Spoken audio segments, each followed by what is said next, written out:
Hello students, welcome to Illuminance. तो यहाँ हम एक रिवीजन लेक्चर सीरीज चला रहे थे क्लास 11th के लिए और क्लास 12th के लिए। ठीक है, तो हमने पहले चैप्टर से स्टार्ट करा था। पहला चैप्टर हमारा था unit and dimension. Unit and dimension में हमने कुछ टॉपिक्स कवर कर लिए थे। कहाँ तक हमने कवर कर लिए थे?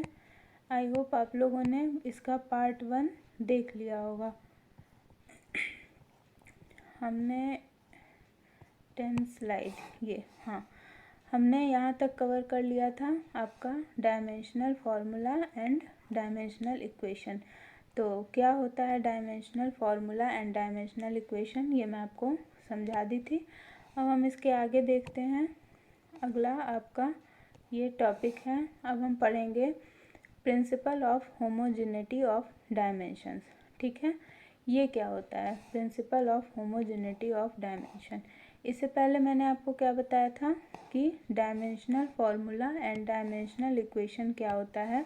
इसमें मैंने आपको क्या बताया था कि जो आपकी फंडामेंटल फिजिकल क्वांटिटीज़ हैं, ठीक है, फंडामेंटल फिजिकल क्वांटिटी, और दूसरी हमने क्या पढ़ी थी, डेराइव्ड फिजिकल क्वांटिटी।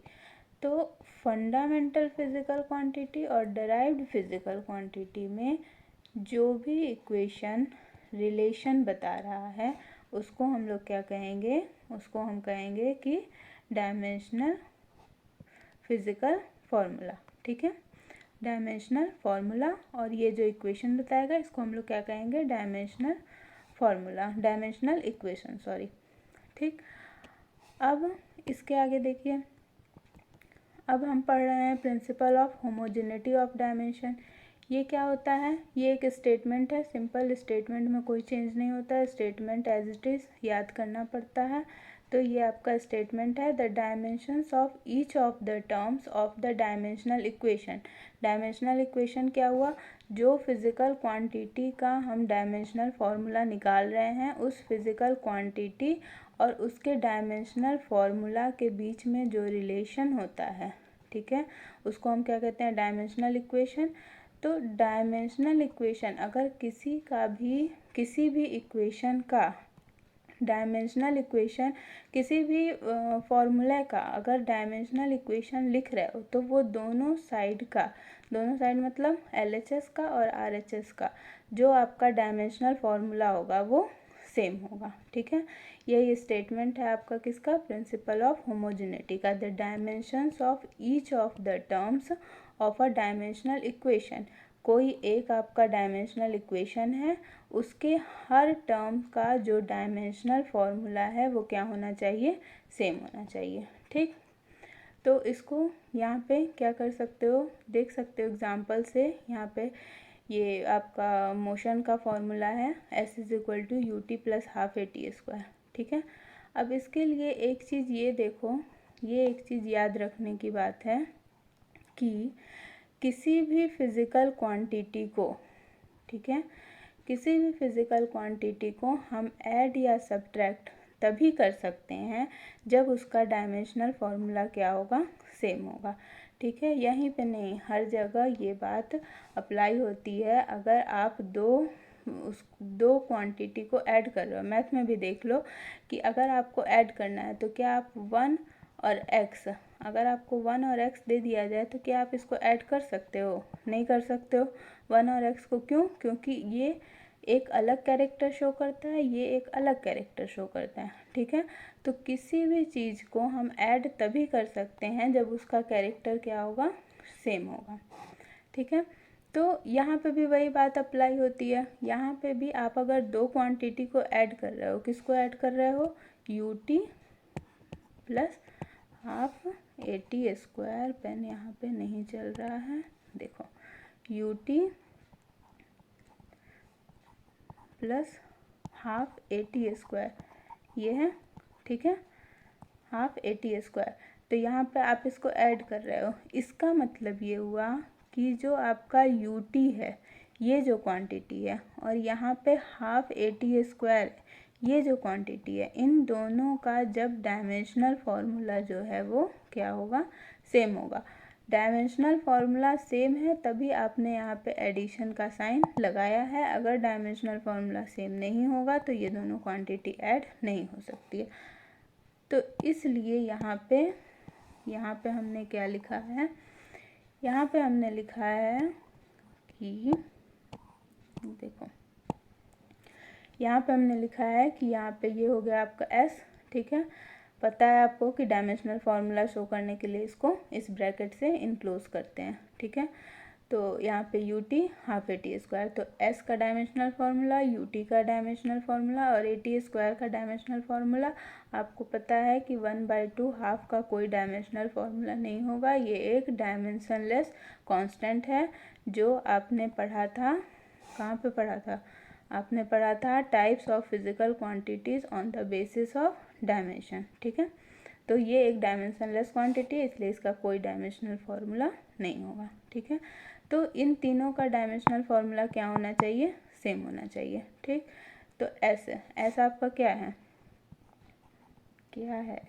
एस आपका है डिस्टेंस, और डिस्टेंस क्या होता है, एक तरह का लेंथ, ठीक। और लेंथ क्या पढ़े हो, लेंथ पढ़े हो फिजिकल क्वांटिटी। कैसी physical quantity, fundamental physical quantity. Length आपकी है फंडामेंटल फिजिकल क्वांटिटी, ठीक है। फंडामेंटल फिजिकल क्वांटिटी लेंथ का क्या होगा डायमेंशनल फार्मूला एल, ठीक है।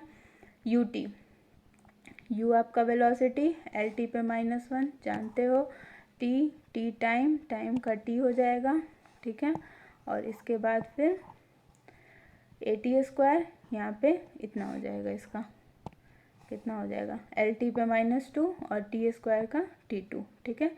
तो अब देखो यहाँ पे एल ये हो गया, ठीक, एल टी पे -1 और टी पे 1 हट गया, टी कैंसिल हो गया, एल बचा, और यहाँ पे क्या हुआ, टी पे -2 और टी पे 2 कैंसिल हो गया, यहाँ पे एल बचा, ठीक।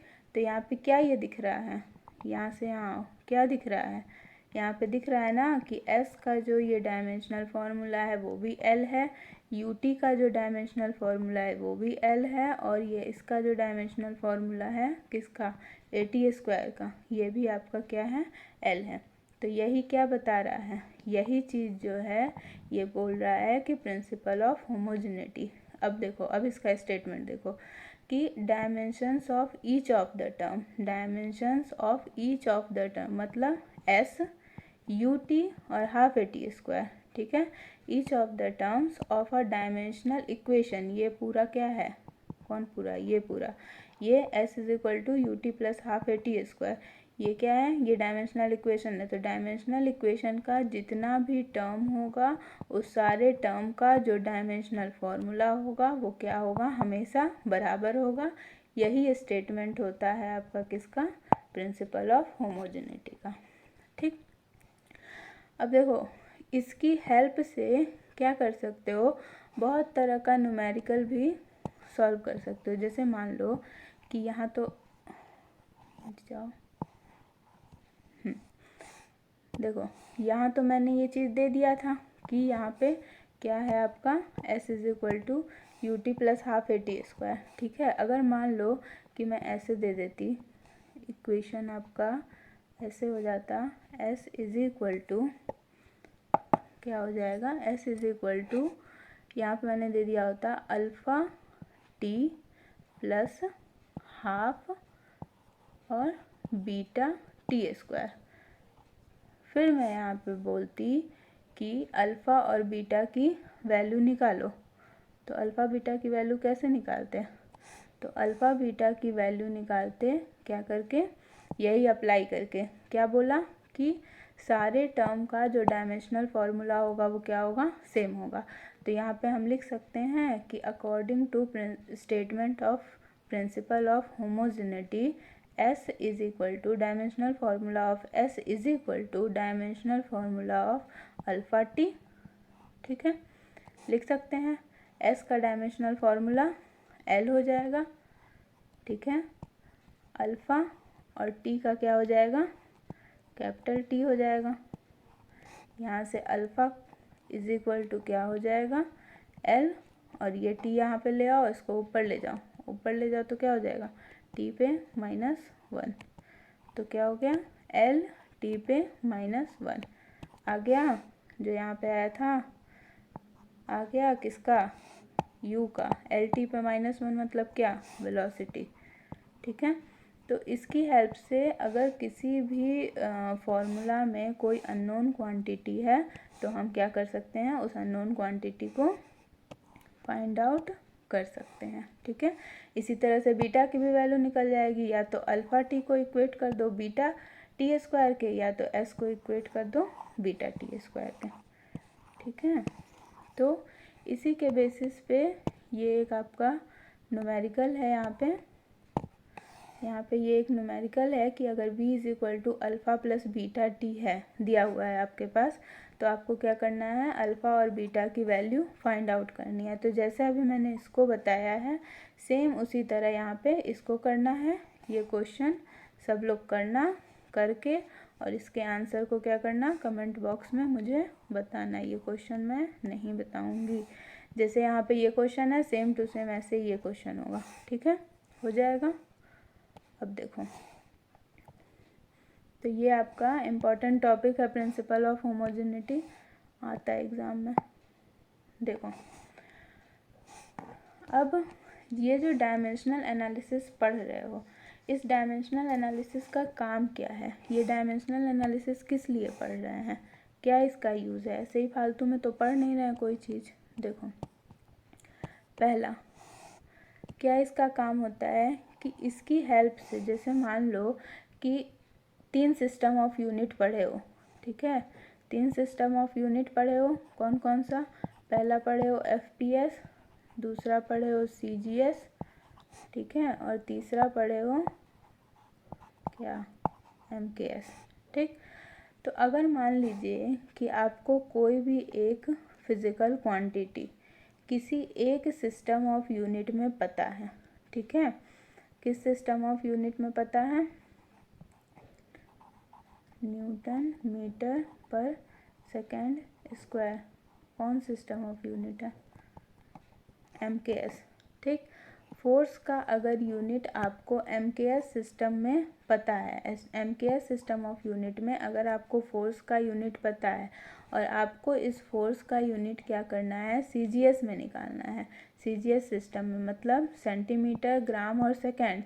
CGS सिस्टम ऑफ यूनिट में आप चाहते हो कि फोर्स का यूनिट निकालें, इसी को कहते हैं न्यूटन।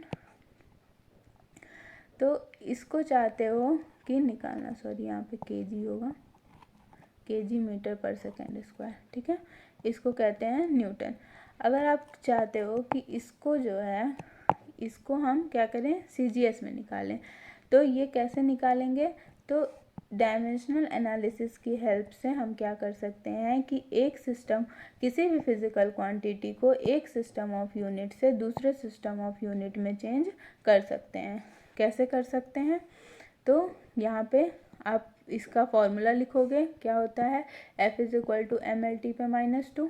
ठीक, अब यहाँ पे जब हम M को CGS में ले आओ, M को CGS में क्या बोलते हैं, ग्राम, M को CGS में ग्राम, L को CGS में, यहाँ पे कैपिटल L कर लेना, L को CGS में क्या बोलते हैं, सेंटीमीटर, और T आपका सेकेंड हो गया। ठीक, तो जैसे जैसे ये डिपेंड करता है फिजिकल क्वांटिटी पे, वैसे वैसे यूनिट लिख देते हैं। ठीक है, ये तो पता ही है, पिछली क्लास में बताया था मैंने। तो M को क्या करोगे, ग्राम, L सेंटीमीटर और अपॉन सेकेंड स्क्वायर। ठीक है, तो ग्राम सेंटीमीटर पर सेकेंड स्क्वायर, इसी को क्या बोलते हैं, डाइन। इसी को क्या बोलते हैं, डाइन। डाइन आपका क्या है, फोर्स का यूनिट है, किसमें है, CGS सिस्टम में। ठीक, तो क्या हो गया पहला आपका यूज़, इसका पहला यूज़ आपका हो गया कि किसी भी फिज़िकल क्वांटिटी का यूनिट हम एक सिस्टम से दूसरे सिस्टम में फाइंड आउट कर सकते हैं। ठीक है, दूसरा क्या कर सकते हैं, दूसरा हम कर सकते हैं कि किसी भी फार्मूला का, कोई भी फार्मूला आपका दिया हुआ है, तो उस फार्मूला का हम यूनिट निकाल सकते हैं डायमेंशनल एनालिसिस की हेल्प से, और उसका क्या कर सकते हैं, अगर कोई कांस्टेंट उस फार्मूले में दिया हुआ है, जैसे ये यहाँ पे फॉर्मूला है ना, F is equal to G m1m2/r², ठीक है। अब ये फॉर्मूला कहाँ से आया है, कैसे आया है, इतना रिसर्च करने की ज़रूरत नहीं है।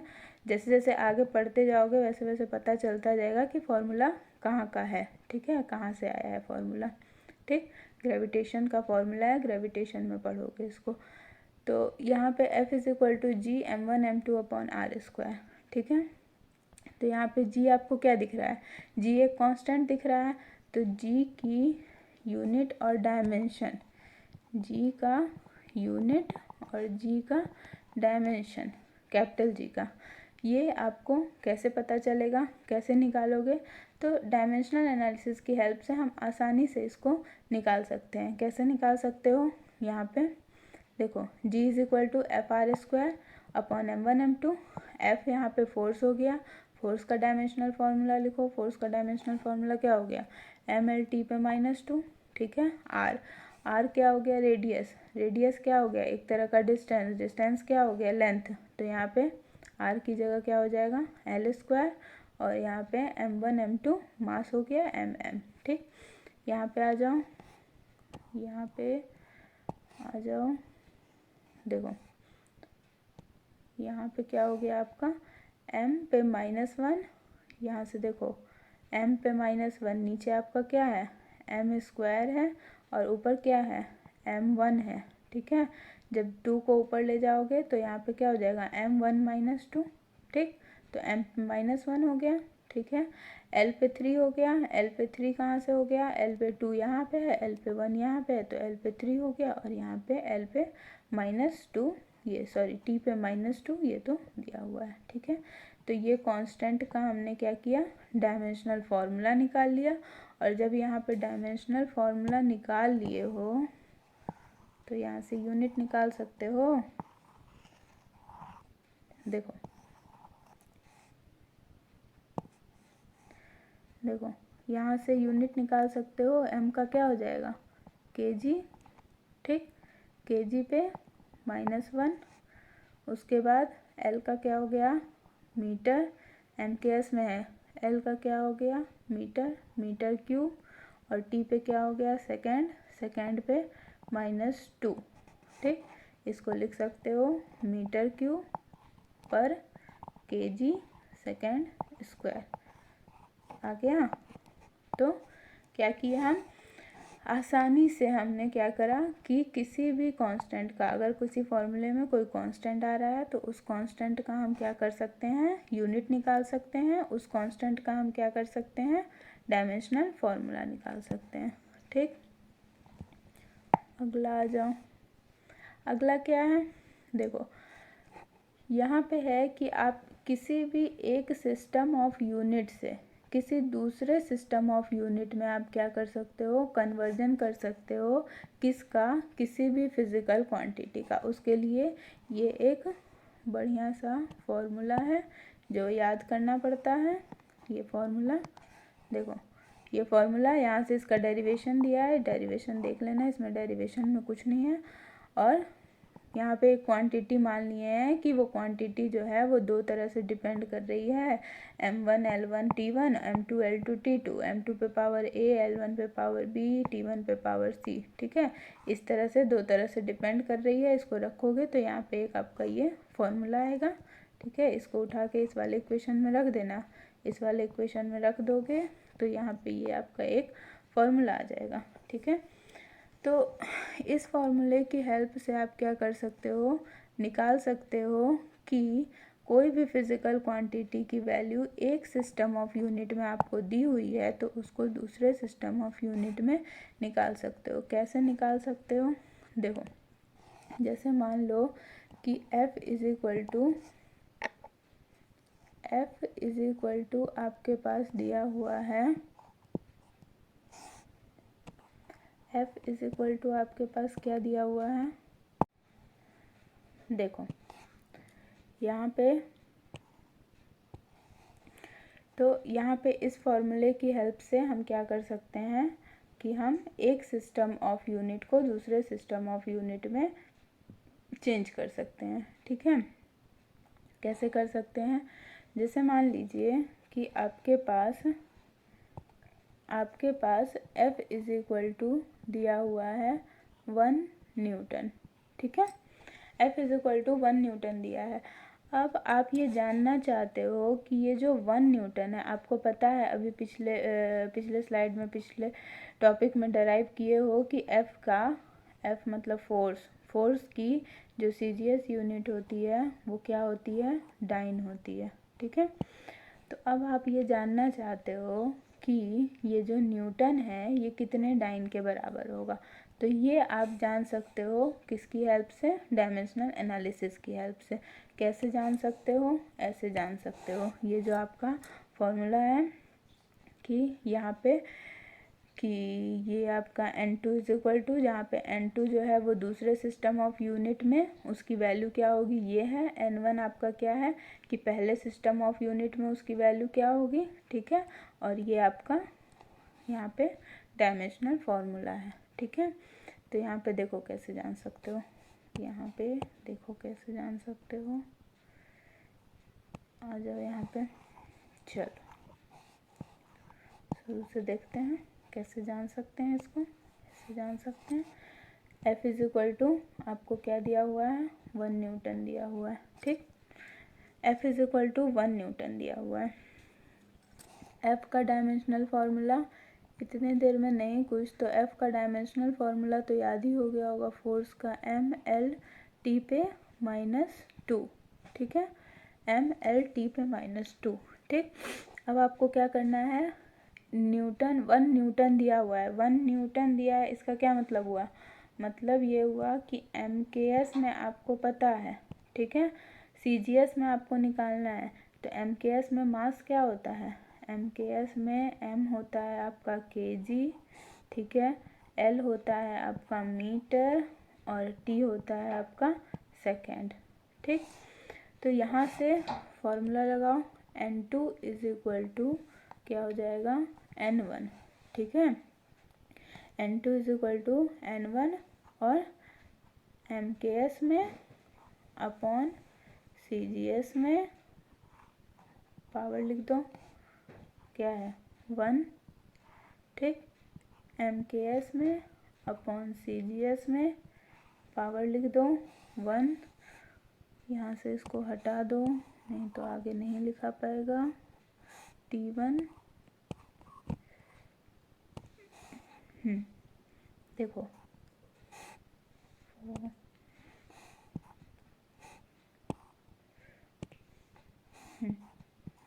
T1 MKS में और यहाँ पे CGS में पावर ले लो -2, ठीक है। अब देखो MKS में 1 kg अपॉन 1 ग्राम आ गया।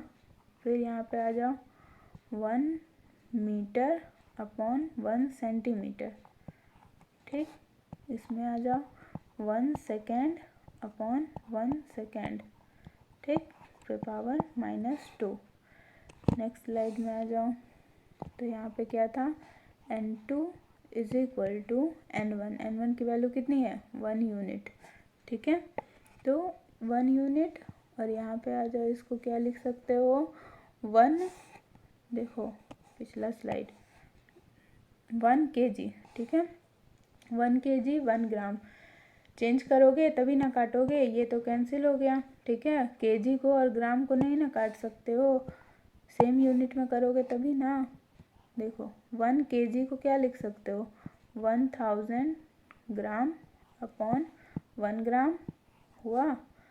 फिर उसके बाद 1 centimetre, 1 metre 100 centimetre upon 1 centimetre, ठीक। और वो तो ख़त्म हो गया, कट गया। यहाँ से आ जाओ, ग्राम्स को ग्राम से कैंसिल किए, इसको इससे कैंसिल किए, ठीक। 1 है यहाँ पे, फिर यहाँ पे क्या हो गया, इसको ऐसे मत लिखो, इसको लिख दो 1000 हुआ। 1000 को क्या लिख सकते हो, 10⁻3, ठीक। और यहाँ पे इसको क्या लिख सकते हो, 10⁻2, बीच में मल्टीप्लिकेशन है, जब मल्टीप्लिकेशन रहता है तो पावर क्या हो जाता है, ऐड हो जाता है। तो 10 टू द पावर क्या हो गया, 5 हो गया। n2 is equal to 10 to the power 5। n2 क्या था, n2 जो था वो दूसरा सिस्टम ऑफ यूनिट था, n1 क्या था, पहला सिस्टम ऑफ यूनिट था। तो मतलब यहाँ से क्या पता चला, मतलब यहाँ से ये पता चला कि 1 newton is equal to 1 newton. क्यों, क्योंकि आपको F is equal to 1 newton दिया हुआ था। 1 न्यूटन लेके चले हो तो डाइन में कितनी वैल्यू आई है, 10 टू द पावर 5 डाइन आई। तो यहाँ से ये कंक्लूज़न निकाल सकते हो कि 1 न्यूटन इज इक्वल टू क्या होता है, 10 टू द पावर 5 डाइन। ठीक है, कहाँ से किए, यहाँ से डायमेंशनल एनालिसिस से। ठीक है, तो यही चीज़ यहाँ पे लिखा हुआ है कि conversion of numerical values of physical quantities, किसी भी फिज़िकल क्वांटिटीज़ के न्यूमेरिकल वैल्यू का हम कन्वर्जन कर सकते हैं। किस में कन्वर्जन कर सकते हैं, एक सिस्टम ऑफ यूनिट से दूसरे सिस्टम ऑफ यूनिट में हम उसका कन्वर्जन कर सकते हैं। ठीक, अब देखो, अब हम क्या कर सकते हैं कि कोई भी अगर आपके पास फॉर्मूला दिया है तो ये फॉर्मूला सही है या नहीं है, मतलब इसके हम करेक्टनेस की, ये फॉर्मूला आपका दिया हुआ जो है वो करेक्ट है या नहीं है, इसको हम चेक कर सकते हैं किसकी हेल्प से, physical analysis, sorry dimensional analysis की हेल्प से हम इसको क्या कर सकते हैं, इसको हम वेरीफाई कर सकते हैं। कैसे, देखो v इज इक्वल टू आपके पास होता है अंडर रूट में 2gh। ठीक है, v is equal to under root में 2gh, ये भी फॉर्मूला है, ये भी आगे पढ़ोगे ये फॉर्मूला, इसके वेलोसिटी का फॉर्मूला होता है। ठीक है, तो क्या करोगे, कैसे वेरीफाई करोगे, वेरीफाई कैसे करते हैं किसी भी चीज़ को, जैसे मैथ ही में मान लो कि कोई इक्वेशन आपको वेरीफाई करना है तो कैसे वेरीफाई करते हो, LHS की वैल्यू निकालते हो, लेफ्ट हैंड साइड की वैल्यू निकालते हो, राइट हैंड साइड की वैल्यू निकालते हो। अगर लेफ्ट हैंड साइड की वैल्यू राइट हैंड साइड की वैल्यू के इक्वल आ जाती है तो मतलब क्या बोलते हो कि जो इक्वेशन आपका दिया हुआ है वो इक्वेशन सही है। अगर नहीं आता है तो मतलब इक्वेशन सही नहीं है, इक्वेशन वेरीफाई नहीं हुआ। तो उसी तरह से यहाँ पे भी करोगे, क्या करोगे कि आपके पास क्या दिया हुआ है, v is equal to under root में 2gh दिया हुआ है। तो यहाँ पे लेफ्ट साइड का डायमेंशनल फार्मूला लिखो, राइट साइड की क्वांटिटीज़ का डायमेंशनल फार्मूला लिखो। अगर लेफ्ट साइड की क्वांटिटी का डायमेंशनल फार्मूला राइट साइड की क्वांटिटी के डायमेंशनल फार्मूला के इक्वल आ जाता है तो इसका क्या मतलब हुआ, इसका मतलब हुआ कि ये जो दिया हुआ इक्वेशन है ये क्या है, फिजिकल इक्वेशन, ये आपका सही है। ठीक, तो लेफ्ट साइड का डायमेंशनल फार्मूला क्या हो जाएगा, L t पे -1, ये होगा ना वेलोसिटी का, देखो तो ये हो गया L t पे -1। राइट साइड का DF मतलब डायमेंशनल फार्मूला, राइट साइड का क्या हो जाएगा 2gh, 2 का तो होगा नहीं, 2 आपका क्या है डायमेंशनलेस कांस्टेंट।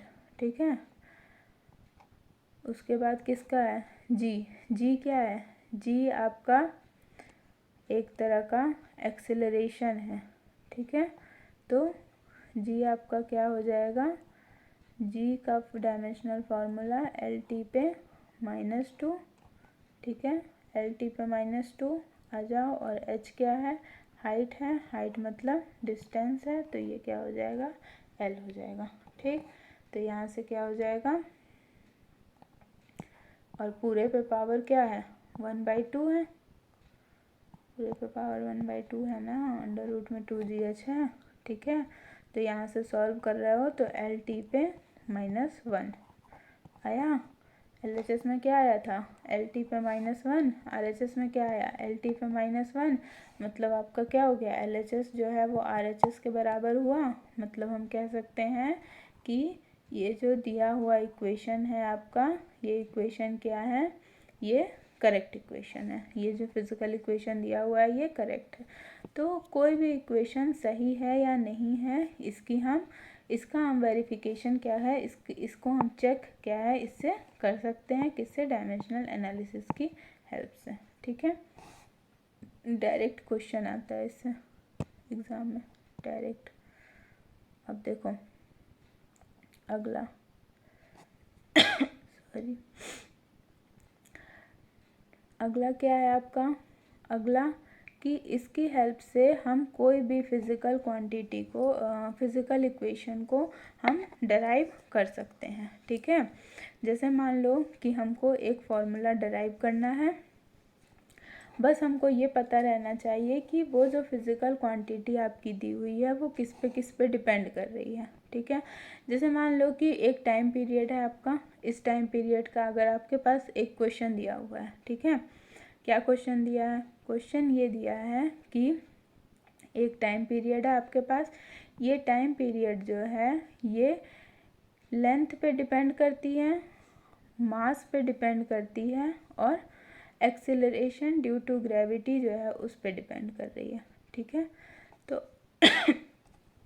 तो क्या करोगे कि यहाँ पे इसको डराइव करना है आपको, बोल रहा है क्वेश्चन में कि इस फॉर्मूले को डराइव करके निकाल के बताओ कि ये जो फॉर्मूला है ये इस पर कैसे कैसे डिपेंड कर रहा है। ठीक है, तो हम क्या करते हैं कि इसको मान ले रहे हैं कि ये जो टाइम पीरियड है आपका, ये टाइम पीरियड इस पर किस किस तरह से डिपेंड कर रहा है। ठीक है, हम मान लेते हैं कि जो लेंथ आपका दिया हुआ है इस लेंथ के पावर ए पे डिपेंड कर रहा है, मास जो दिया हुआ है बॉब का, पेंडुलम होता है, पेंडुलम में ये जो नीचे लगा होता है इसको बॉब कहते हैं। ठीक है, तो इसके मास m पे पावर b पे डिपेंड कर रहा है और एक्सेलरेशन ड्यू टू ग्रेविटी जो है उसके g के पावर c पर डिपेंड कर रहा है। ठीक है, a b c alpha beta gamma कुछ भी मान सकते हो। ठीक है, अल्फ़ा बीटा गामा है। ठीक है, तो यहाँ से इसको सॉल्व करोगे तो ये आपका क्या हो गया, टी एल पे ए अलग अलग कर लो, एम पे बीटा और टी पे -2 गामा। ठीक है, तो यहाँ से जब इसको सॉल्व करोगे, सॉल्व करके यहाँ पे कंपेयर करोगे, इसको सॉल्व करोगे, कंपेयर कैसे करोगे, यहाँ पे बोलो, यहाँ पे सिर्फ टी दिया हुआ है, इधर एल एम और टी दोनों दिया हुआ है, तो बोलो कंपेयर कैसे करेंगे, तो ये नहीं कि कंपेयर कुछ भी कर दोगे, बोलोगे कि अल्फ़ा बीटा तो दिया ही नहीं है, एल और एम तो हम कहाँ से इसमें कंपेयर करेंगे, अल्फ़ा बीटा तो हम निकाल ही नहीं सकते हैं, बिल्कुल निकाल सकते हैं। जब नहीं कुछ दिया रहता है तो मैंने पिछले में क्या बताया था, पिछली वीडियो में, कि जिस पे डिपेंड कर रहा है उस पे तो कहेंगे कि हाँ इसकी डायमेंशन इतनी है, इसकी डायमेंशन इतनी है, ऐसे ऐसे डिपेंड कर रहा है, लेकिन ये भी कहेंगे कि बाकी के डायमेंशन 0 पर डिपेंड करता है। ठीक है, तो अगर सिर्फ यहाँ पे t दिया हुआ है तो हम क्या लिख सकते हैं, l पे 0, m पे 0 और t पे 1 लिख सकते हैं। ठीक है, ऐसे भी लिख सकते हो जैसे अभी तक पढ़ रहे हो, m पे 0, l पे 0 और t पे 1। ठीक, लिख सकते हो। अब यहाँ पे राइट साइड में ये लिखा हुआ है, अब तो कंपेयर हो जाएगा ना, अल्फ़ा m को m से कंपेयर करो तो alpha is equal to 0, beta is equal to 0। ठीक है, तो यहाँ से यहाँ पे क्या हो जाएगी, वैल्यू निकल जाएगी आपकी, तो इसकी हेल्प से यहाँ पे वैल्यू निकालो और वैल्यू निकाल के क्या करोगे, t is equal to under root में l/g, यहाँ से आपका ये क्या हो जाएगा, फॉर्मूला आया। ठीक है, कुछ नहीं करना, बस यहाँ पे इसको कंपेयर करो, कंपेयर करके ये वैल्यू निकालो, इसको सॉल्व करो, सिंपल मैथमेटिक्स लगाओ यहाँ पे। ठीक है, सॉल्व करो और सॉल्व करके ये आपका फॉर्मूला आएगा। ठीक है, तो ये आपके हो गए क्या डायमेंशनल एनालिसिस का यूज़। ठीक है, कितना यूज़ पढ़ लिए, 5 यूज़। तो ये आपके कुछ डायमेंशनल एनालिसिस के यूजेस हैं। ठीक, अब देखो ये यूज़ तो हो गया, लेकिन जो ये पढ़ रहे हो इसकी कुछ लिमिटेशन भी होती है, मतलब कुछ ड्रॉबैक्स भी होते हैं इसके।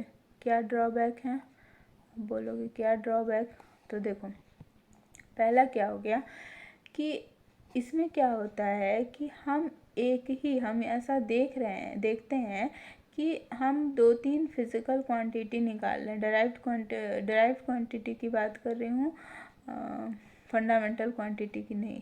तो ऐसा होता है कि कभी कभी कि एक ही जो है डायमेंशनल फार्मूला ये 2-3 फिजिकल क्वांटिटीज़ के एक ही डायमेंशनल फार्मूला आता है। जैसे मान लो कि ml² T पे -2, ठीक है, किसका होता है, वर्क का, ठीक। तो ml² T पे -2 ये आपका एक डायमेंशनल फार्मूला आया। आपको दिया हुआ है कि आपके पास ये डायमेंशनल फार्मूला है ml² T पे -2, तो बताओ कि ये किस फिजिकल क्वांटिटी का है। तो किस फिजिकल क्वांटिटी का ये डायमेंशनल फार्मूला है, ठीक है। तो आप ये डायमेंशनल एनालिसिस की हेल्प से आप ये स्पेसिफाइड नहीं कर सकते हो कि ये जो फार्मूला आपका है ये किस फिजिकल क्वांटिटी का फार्मूला है। क्यों नहीं कर सकते हो? क्योंकि एनर्जी का फार्मूला निकालोगे, वर्क का फार्मूला निकालोगे या फिर टॉर्क का फार्मूला निकालोगे, इन तीनों का जब डायमेंशनल फार्मूला निकालोगे तो इन तीनों का डायमेंशनल फार्मूला आपका यही आएगा। तो अगर फिजिकल क्वांटिटी दी हुई है कि आप एनर्जी का डायमेंशनल फार्मूला लिखो तब तो आप ये लिख सकते हो, वर्क का लिखो तब तो आप ये लिख सकते हो, ठीक है। लेकिन अगर आपको ये डायमेंशनल फार्मूला दिया हुआ है कि आपके पास ये डायमेंशनल फार्मूला है ml² T पे -2, अब आपसे कह रहा है कि इसकी जो है वो फिजिकल क्वांटिटी बताओ, तो आप ये स्पेसिफाइड नहीं कर सकते हो कि ये किस वाले फिजिकल क्वांटिटी का डायमेंशन दिया हुआ है, डायमेंशनल फार्मूला दिया है, क्योंकि ये तीनों का होता है, ठीक। पहला ड्रॉबैक समझ में आया। दूसरा ड्रॉबैक देखो, दूसरा ड्रॉबैक देखो यहाँ पे हमने क्या किया था, अभी पीछे ही हमने डराइव किया है T is proportional to under root में L/G, ठीक है। ये निकाले, कहाँ से निकाले, डायमेंशनल एनालिसिस की हेल्प से निकाले। लेकिन ये फॉर्मूला तो नहीं होता है, फॉर्मूला तो आपका क्या होता है, फॉर्मूला तो आपका होता है T यहाँ पे एक कांस्टेंट K होता है और फिर अंडर रूट में L/G होता है ना, अंडर रूट में L/G ये होता है, ठीक, अंडर रूट में L/G। तो ये तो निकाल लोगे कि T जो है वो प्रपोर्शनल है किसके, अंडर रूट में L/G के। लेकिन ये जो यहाँ पे आपके पास कांस्टेंट दिया हुआ है, प्रोपोर्शनैलिटी कांस्टेंट, इसकी वैल्यू हम डायमेंशनल एनालिसिस की हेल्प से नहीं निकालते हैं। K = 2π होता है ना, अरे पढ़े हो ना फॉर्मूला, T = 2π अंडर रूट में L/G, ठीक है। तो ये हम 2π की वैल्यू जो है वो यहाँ से नहीं निकाल सकते हैं, ठीक। तो ये आपका हो गया क्या, दूसरा ड्रॉबैक। अब देखो तीसरा, S = ut + ½ AT², ठीक है। इसके करेक्टनेस की जांच, करेक्टनेस बता सकते हो इसका, ठीक है। By using dimensional analysis we can derive relationship involving multiplication and division. मतलब जिसमें आपका, जैसे ये आप यहाँ पे डिराइव किए ना, देखो समझो बात, देखो डायमेंशनल एनालिसिस की हेल्प से जो भी फॉर्मूला, ऐसा फॉर्मूला जिसमें आपका डिवीज़न है, ठीक है, या फिर मल्टीप्लिकेशन है, ठीक। तो जैसे F = ma होता है ना, F = ma, A = v/t, ठीक, A = v/t, ठीक है। F = ma, तो इन सब में क्या है, F = ma multiplication, A = v/t division, ठीक, A = v/t। इसी तरह से T = अंडर रूट में L/G, ठीक है, डिवीज़न। तो इस टाइप के जितना भी फार्मूला है आपके पास, इसका डेरिवेशन तो आप फिजिकल डायमेंशनल एनालिसिस की हेल्प से कर सकते हो।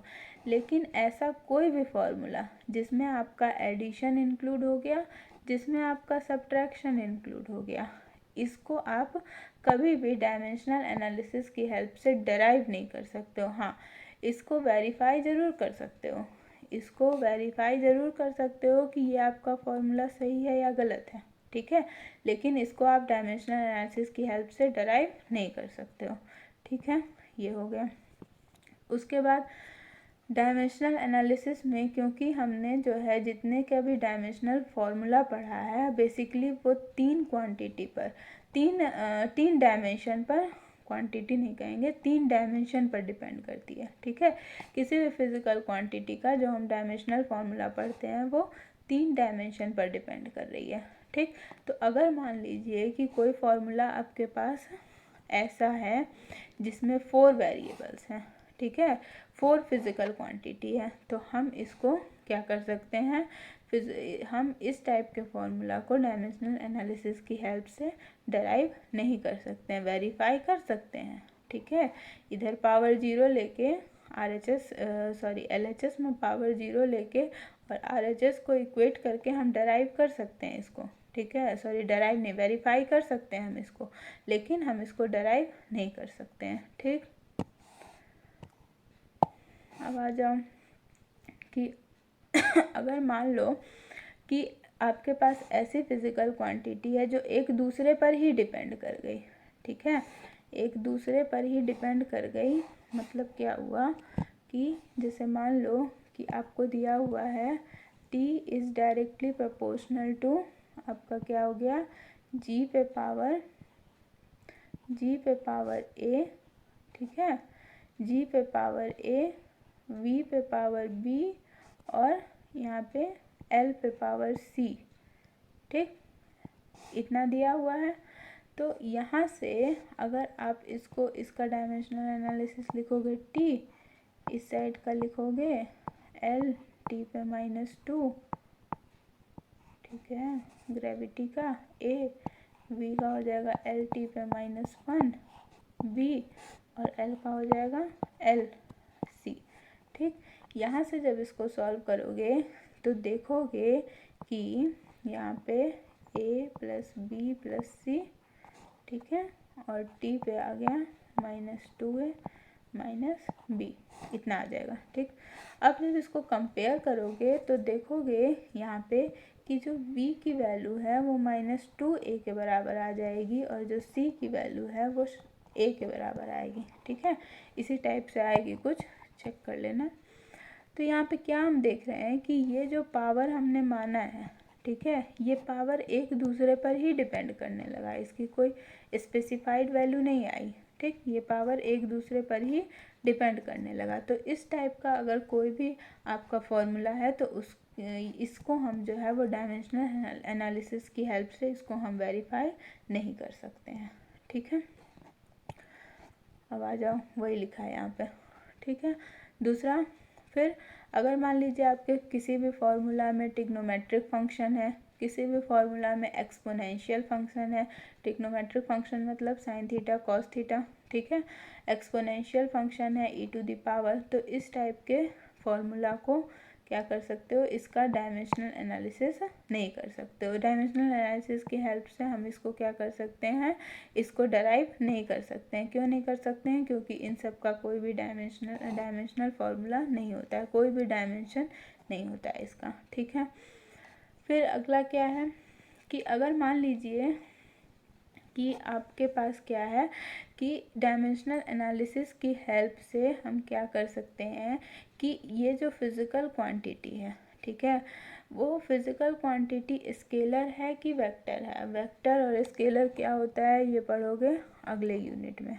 ठीक है, तो स्केलर है कि वेक्टर है, इसको हम वेरीफाई नहीं कर सकते हैं। जैसे मान लो कि यहाँ पे हम डिस्टेंस लेते हैं, तो डिस्टेंस का डायमेंशनल फार्मूला क्या हो गया, L हो गया। ठीक, उसके बाद हम डिस्प्लेसमेंट लेते हैं, तो डिस्प्लेसमेंट भी तो डिस्टेंस ही है ना, लेंथ ही है ना, लेंथ ही ना मेजर कर रहे हो डिस्प्लेसमेंट में भी, तो उसका भी क्या हो जाएगा, डायमेंशनल फार्मूला क्या हो गया, L हो गया। ठीक, लेकिन दोनों का डायमेंशनल फार्मूला तो सेम हो गया, लेकिन डिस्टेंस क्या होता है, डिस्टेंस आपकी एक स्केलर क्वांटिटी है और डिस्प्लेसमेंट आपका क्या है, एक वेक्टर क्वांटिटी है। डिफ्रेंशिएट कर पाए, नहीं कर पाए। ठीक है, तो डायमेंशनल एनालिसिस की हेल्प से हम किसी भी ये जो फिज़िकल क्वांटिटी है, कुछ कुछ फिज़िकल क्वांटिटी जो होती हैं उसको हम क्या कर सकते हैं, इस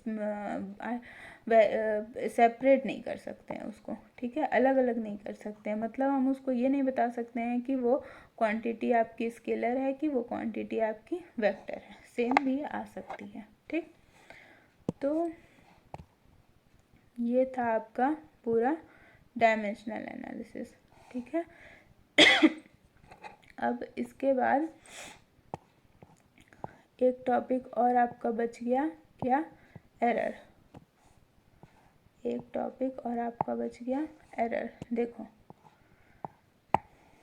एरर से पहले जानो, ये पूरा आपका डायमेंशनल एनालिसिस, ये आपके कुछ डायमेंशनल एनालिसिस के ड्रॉबैक्स हैं, ठीक है। लिमिटेशंस बहुत पूछता है एग्जाम में, लिमिटेशंस क्या होते हैं, ठीक। लिमिटेशन पूछेगा या फिर इसको दूसरे नाम से पूछेगा कि डायमेंशनल एनालिसिस का ड्रॉबैक क्या होता है, ठीक। दोनों में यही चीज़ लिखाएगा, यही चीज़ लिखोगे दोनों में। देखो, अब देखो एक्यूरेसी क्या होता है, किसी भी चीज़ को, ठीक है, किसी भी फिज़िकल क्वांटिटी को या कभी भी किसी को भी मेज़र कर रहे हो, ठीक। तो जो आपकी एक्चुअल वैल्यू होती है, उस एक्चुअल वैल्यू के आपकी जो मेज़र्ड वैल्यू है, मतलब आपने जो मेज़र करके निकाली है, उस मेज़र्ड वैल्यू के वो कितना वो जो मेज़र्ड वैल्यू है वो आपकी एक्चुअल वैल्यू के कितना क्लोज है, इसको हम लोग क्या कहते हैं, एक्यूरेसी कहेंगे, ठीक है।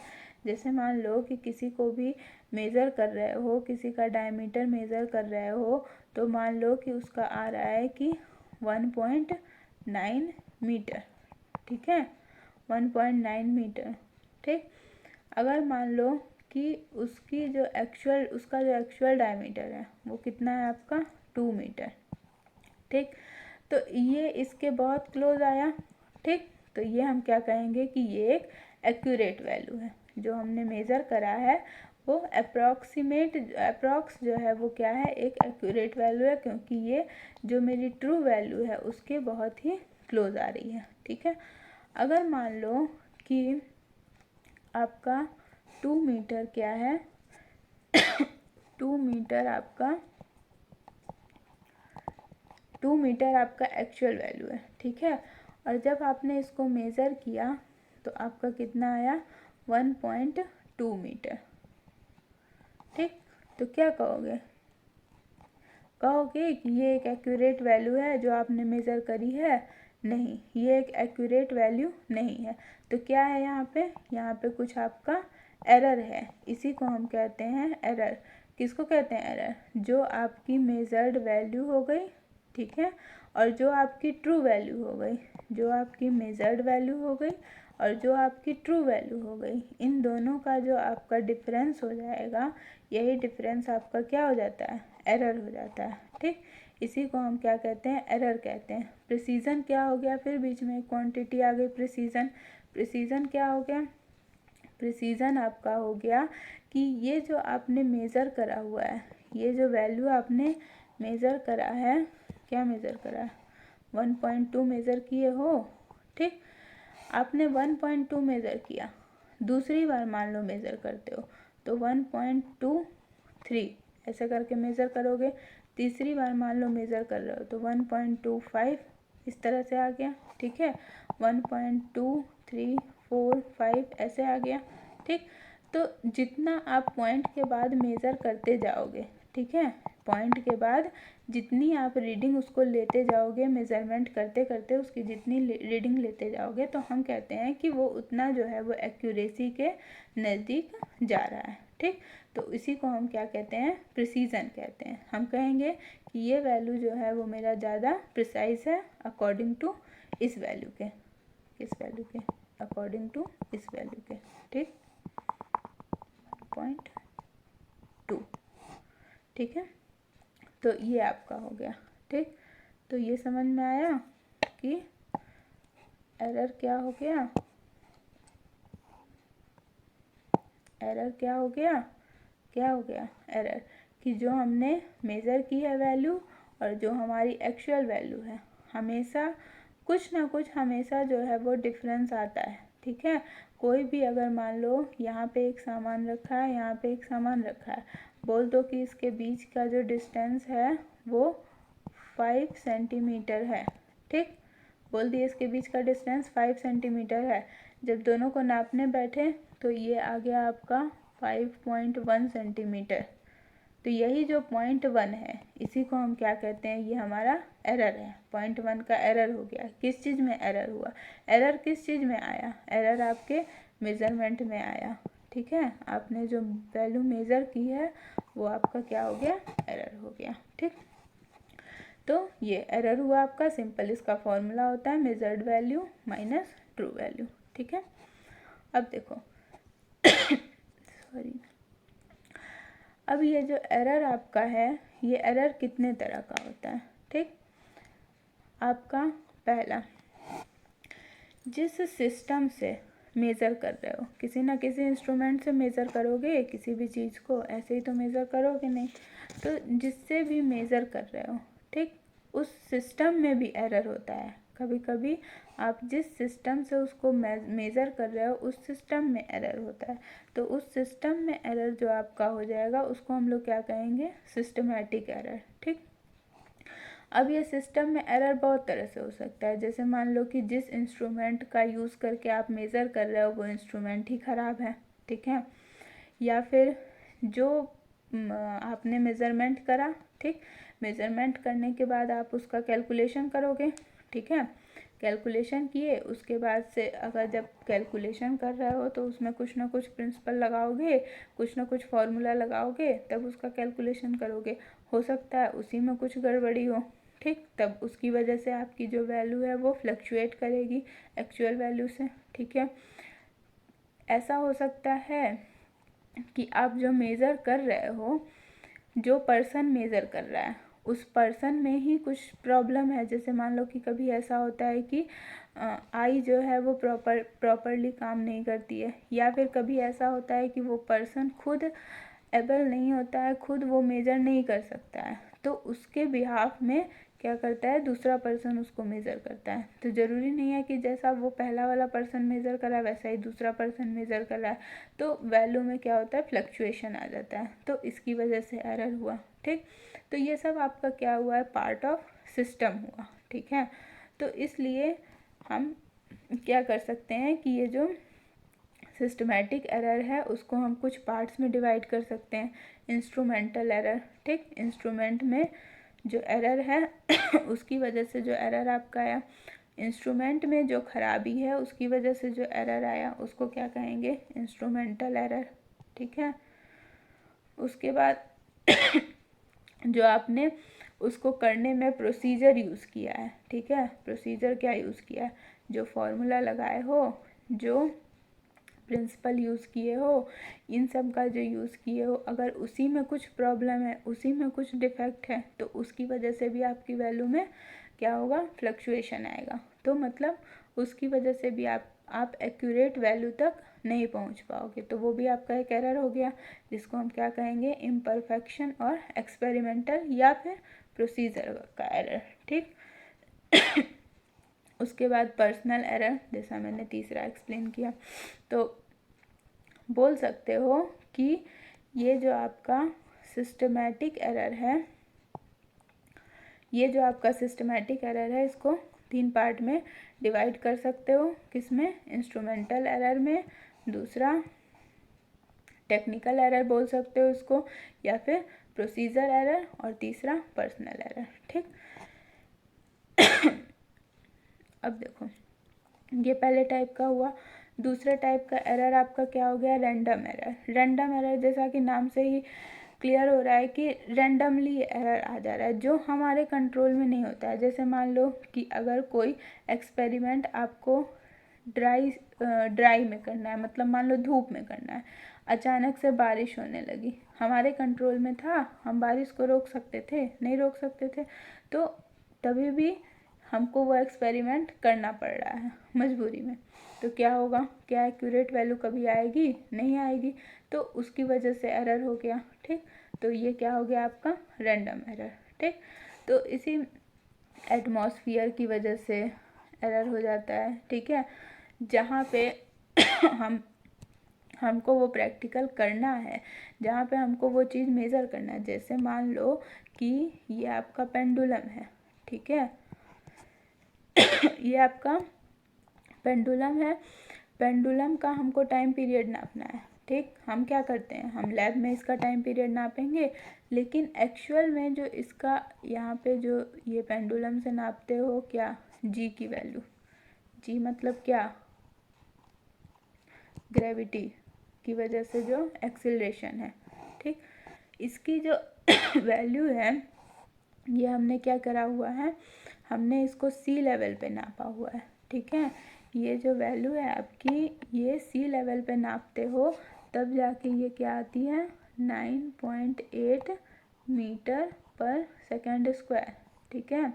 लेकिन क्या जिस एटमॉस्फेयर में इसको एक्चुअली मेज़र किया गया है तो इतनी वैल्यू आई है, वो एटमॉस्फेयर आपको लैब में मिलता है, तो वो एटमॉस्फेयर आपको लैब में नहीं मिलता है। तो इसलिए इसकी कभी भी एक्चुअल वैल्यू मतलब 9.8 मीटर पर सेकेंड स्क्वायर कभी भी इसमें नहीं आ सकता है। किसमें नहीं आ सकता है, लैब में नहीं आ सकता है।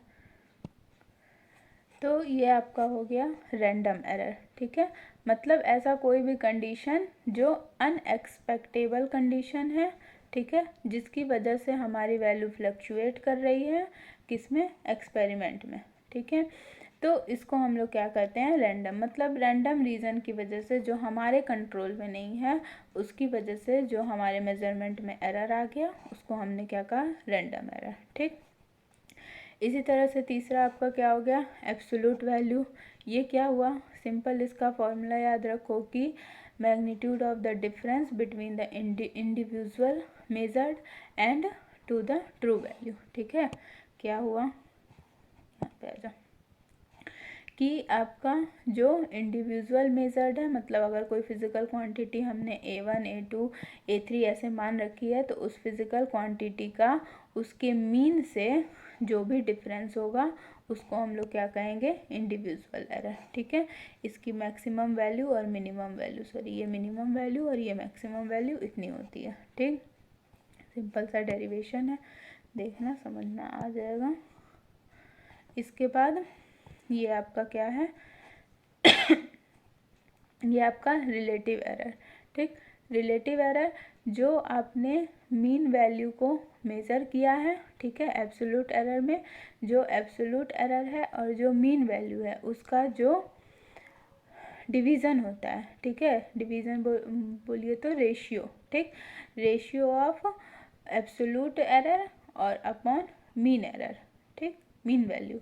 तो इसको हम लोग क्या कहेंगे, इसको हम लोग कहेंगे रिलेटिव एरर, ठीक। मतलब कि हम मीन वैल्यू के रेस्पेक्ट में निकाल रहे हैं तो वो आपका रिलेटिव एरर हो गया। अगर रिलेटिव एरर को परसेंटेज में निकालना है तो इनटू इसी फॉर्मूले में इनटू 100 कर दो, इसी पे न्यूमेरिकल आता है, ठीक है। तो आगे बढ़ो। अब देखो कॉम्बिनेशन ऑफ एरर, एरर का कॉम्बिनेशन कर सकते हैं, एरर ऑफ अ सम और डिफरेंस। अगर मान लीजिए कि मेरे पास दो फिजिकल क्वांटिटी है ए और बी, इन दोनों का सम ले रहे हैं या फिर दोनों का डिफरेंस कर रहे हैं, तो इन दोनों के सम करने पे जो रिजल्टेंट आएगा और दोनों का डिफरेंस करने पे जो रिजल्टेंट आएगा उसमें क्या एरर होगा, ठीक है। उसमें क्या एरर होगा आपका, तो उसमें क्या एरर होगा, ये आपका क्या हो गया, ये आपका हो गया एरर ऑफ अ सम और डिफरेंस। तो उसमें क्या एरर होगा, मान लो कि दो फिजिकल क्वांटिटी मान लिए ए और बी, ठीक है। दोनों फिजिकल क्वांटिटी में मान लो ए के मेजरमेंट में एरर आपका हो गया डेल्टा ए और बी के मेजरमेंट में एरर आपका क्या हो गया, डेल्टा बी, ठीक है। तो अगर हम ए को लेंगे, लिखेंगे अगर एरर के साथ, तो ए प्लस डेल्टा ए, बी को लिखोगे तो बी प्लस डेल्टा बी, ठीक है। दोनों का सम ले लिए, तो ये जो रिजल्टेंट हुआ, इस रिजल्टेंट के मेजरमेंट में जो एरर हुआ वो डेल्टा आर हुआ, ठीक है। तो इसको क्या करोगे, R plus minus delta R is equal to A के मेजरमेंट में एरर डेल्टा ए और बी के मेजरमेंट में एरर डेल्टा बी, ठीक। तो अगर हम डेल्टा आर को देखें, मतलब कि रिजल्टेंट के मेजरमेंट में जो एरर है क्या है, डेल्टा आर, ठीक। तो रिजल्टेंट के मेजरमेंट में जो एरर डेल्टा आर है वो किसके बराबर हो जाएगा, delta A plus delta B. ये चीज़ यहाँ पे लिखा हुआ है। When two quantities are added or subtracted, the absolute error in the final result, the absolute error in the final result मतलब कि R में क्या हो जाएगा, absolute error in the final result is the sum of the absolute error in the individual quantities। समझ में आया। जब हम किसी भी दो फिजिकल क्वांटिटी का एडिशन लेते हैं या सब्ट्रैक्शन लेते हैं, सेम कॉन्सेप्ट अप्लाई होगा आपका सब्ट्रैक्शन में। तो अगर हम इसका सम लेते हैं या फिर इसका सब्ट्रैक्शन लेते हैं तो उसमें जो एरर होगा इन दोनों फिजिकल क्वांटिटीज़ के इंडिविजुअल एरर के सम के या फिर डिफरेंस के बराबर होगा। ठीक है। और इसकी जो मैक्सिमम वैल्यू होगी वो सम के भी केस में और डिफरेंस के भी केस में क्या होगी, delta A plus delta B. याद रखना है इसको, ऑब्जेक्टिव में आता है ये क्वेश्चन। ठीक है। चलो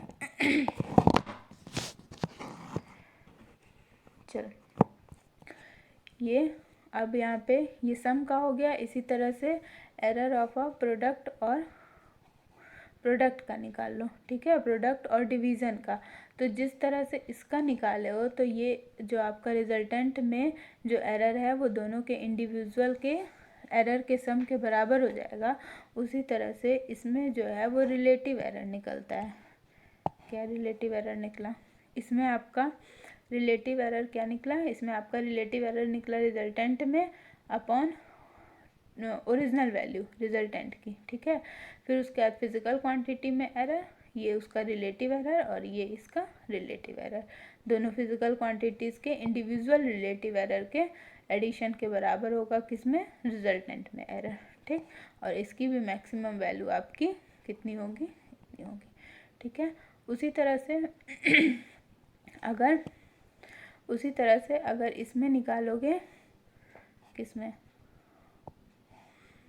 अगर मान लीजिए आपके पास कोई फिजिकल क्वांटिटी है जिस पे कुछ पावर दिया हुआ है।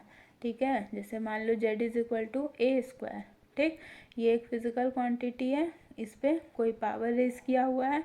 तो उसमें अगर एरर निकालोगे तो क्या होता है कि वो उसके जितना भी पावर रहता है उसके उतना टाइम्स हो जाता है। ठीक है। The relative error in the physical quantity raise to the power के, कितना भी पावर रहेगा। ठीक है। तो k times the relative error in the individual quantity. समझ में आया। जैसे मान लो कि z is equal to A square, आपके पास कोई फिजिकल क्वांटिटी दिया हुआ है। ठीक। z is equal to A square, z is equal to A पे पावर k, जो स्टेटमेंट बोल रहा है वो देखो, z is equal to A पे पावर k, ये कोई फिजिकल क्वांटिटी दिया है। ठीक। तो z के मेजरमेंट में जो एरर आपका आएगा, ठीक है, एरर मतलब रिलेटिव एरर, रिलेटिव एरर मतलब क्या, error in measurement of z upon z, इसको कहते हैं रिलेटिव एरर। ठीक है। z के मेजरमेंट में error upon z original physical quantity, इसको क्या कहेंगे, रिलेटिव एरर। ठीक। तो इस रिलेटिव एरर, रिजल्टेंट के रिलेटिव एरर में, रिलेटिव एरर के टाइम्स वो फिजिकल क्वांटिटी का relative error delta A upon ए हो जाएगा। ठीक है। ये कह रहा है जनरली, अगर इसको बोलोगे तो जनरली तुम्हारा ये हो गया कि z इज इक्वल टू, अगर मान लो यहाँ पे कोई physical quantity a to the power p, b to the power q, c to the power r दिया हुआ है, तो यहाँ पे इसका फॉर्मूला ये हो जाएगा। ठीक। तो ये आपका हो गया एरर के बारे में। ठीक है। इस तरह से ये चैप्टर आपका क्या हुआ, ख़त्म हुआ। ठीक। तो इसमें बहुत ज़्यादा क्वेश्चन एरर से आता नहीं है, छोटा छोटा न्यूमेरिकल एरर से आता है। ठीक है। जितना भी ये फॉर्मूला है इस पर देख लोगे तो आसानी से ये जो है न्यूमेरिकल सारा लग जाएगा। अगर कहीं पे भी कोई भी डाउट हो रहा है किसी भी चीज़ में या फिर कॉन्सेप्ट समझने में, या फिर कोई भी टॉपिक नहीं समझ में आया, या फिर कोई न्यूमेरिकल नहीं लग रहा है, ठीक है, तो मुझे कमेंट सेक्शन में वो न्यूमेरिकल या फिर वो टॉपिक मुझे बताना है, या फिर जहाँ पे नहीं समझ में आ रहा है मैं ट्राई करूँगी उसको नेक्स्ट वीडियो में रिजॉल्व करने की, ठीक है। तो इतना समझ में आ गया होगा। बाकी अगर वीडियो पसंद आए तो लाइक करना और बाकी दोस्तों के साथ शेयर करना। Okay, bye bye.